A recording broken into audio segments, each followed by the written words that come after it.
Captain, good afternoon. Good afternoon. What are your views on the Assagao incident? As it has come up in the newspaper that a senior police officer is allegedly involved in the cover-up.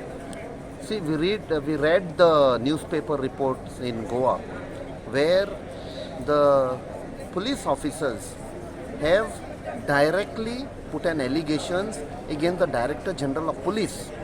This is as per the newspaper reports. This is a very serious allegation. Now, if you recollect, the day the house was demolished, I immediately tweeted, and the Congress party in Goa, the president, Shri Amit Patkar, and the leader of opposition, Yuri Alemão, along with Advocate Carlos Ferreira and Mr. Elton DeCosta, were the first to reach there. They took up the matter, and that forced the government to act. The chief minister also had to go there.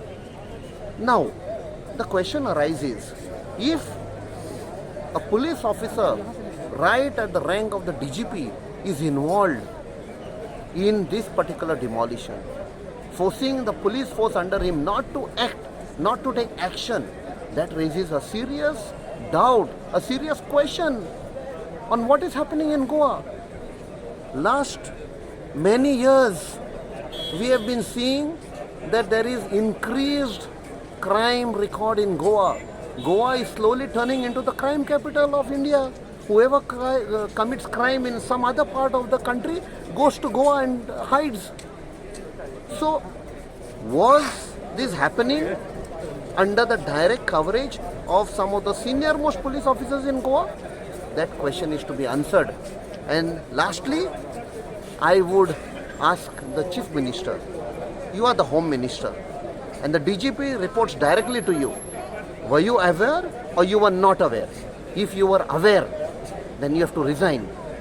If you were not aware, please act, suspend or dismiss this DGP, hold an inquiry, and the terms of inquiry should be very clear. In the last many years, 6-7 years since the DGP was there, different types of crimes have happened, drug-related, murders, different type, robberies, and people were saying why the police are not acting. Probably the police were being forced not to act. All this has to be brought out in the open. And if nothing happens, I will be forced to raise this matter in the parliament. Thank you, Captain. Thank you.